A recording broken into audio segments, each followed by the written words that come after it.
Today I'm going to talk a bit about myself, my journey, and then a lot about open source. So a bit of background about myself. So I've got 2 degrees in electronic engineering, which have helped me in my career not at all. Yes, I did do coding at university. It was so theoretical and it's so practical in our real jobs that if you haven't got a degree, it doesn't mean anything. I think it's boot camps of today are so much more valuable. If we had boot camps 20 years ago, then I think that's what I would have done. But what does this mean? So to me, I think I'm this guy. I think I'm pretty cool, and I tell all my non-techie friends how cool I am, and yeah, they don't see it. To my wife and colleagues, they think I'm this guy. Got some issues. Have to sit in a certain place and don't like people touching my food or anything like that. And to the wider kind of friends and family, they think I'm this guy. Whenever I kind of turn up at the house, for like barbecue or something, I've got a question. Oh, brilliant. I hope it's something really exciting, like really coding, really geeky. My printer doesn't work.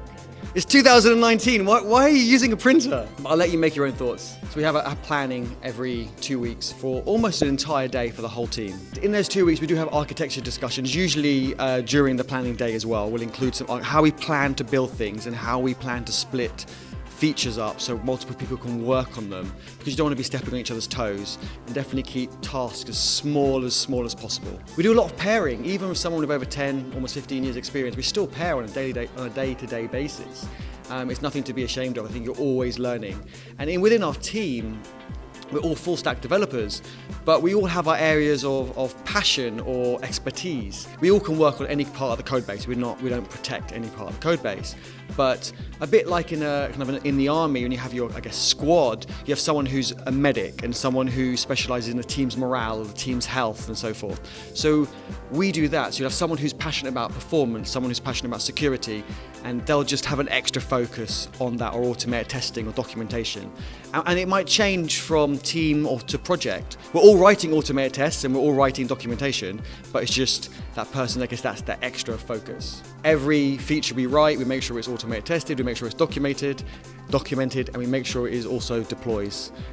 This is more of a culture rather than a role or a skill. And as you get more experience, you do get dragged into more meetings in more user experience, accessibility and those sorts of things. There are people who specialize in those, but it has a knock-on effect. We try to have days working from home when we want to focus on coding because we feel there's less distractions, just as Slack, but you can mute those notifications and just get your head down for a few hours. Whereas I find when we're in the office, there's always someone coming up and saying, just a quick question. You're thinking, question might be quick, but the answer might not be.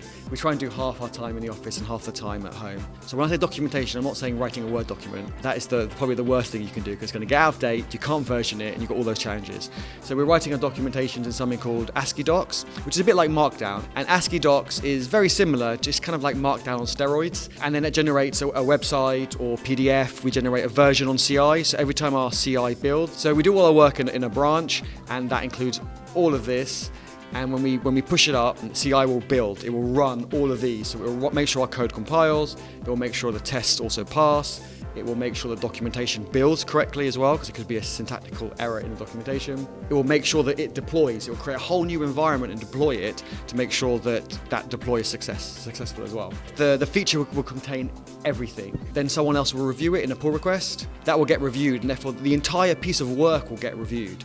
And then once it gets accepted and merged in, it's a full functioning piece of work. So if you ever want to pull it out, promote it to production sooner, or whatever you want to do with cherry picking. Open source is not just about code anymore. It's actually, you'll see people putting recipes on there, even government documents now on there, and they want people to contribute. They've even got code of conducts. There's open source code of conducts that have been written so well that people just keep improving over and over again. There's legal documents, there's so many things. So it's not just about code, but you are right about putting it out there. People can use it and people can improve it and so on. My definition is, it's this will probably sound a bit silly to you because you're all techies, but to the non-techie people, I usually say it's kind of like Facebook or Instagram. You post your code or your information, your recipe, and the people can like it, they can comment on it, they can follow you, but they can take it one step further, and they can actually contribute, make an improvement back. Okay, you can't change someone's photo as much as you might want to. Yes, that's what open source is. And if you haven't contributed open source, you need to.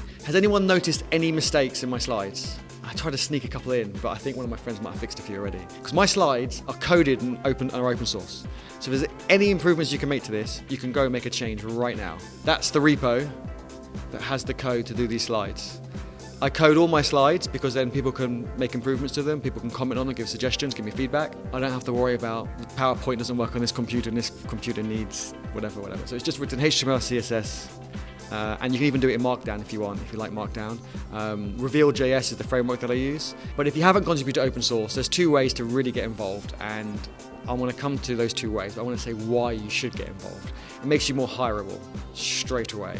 It makes you a better developer or documenter, or whatever side of open source you want to get involved in, because you know how to raise a pull request already, you know how to do branching and all that, which is great, but doing it for someone else's project is very different because they have their own rules, they have their own bots running. As someone who hires a lot of people, when I get a CV, if it's got a GitHub link on there, it's straight to the top of the pile straight away, because I can see their work. You would never want to hire a builder or an artist if you haven't seen their work before.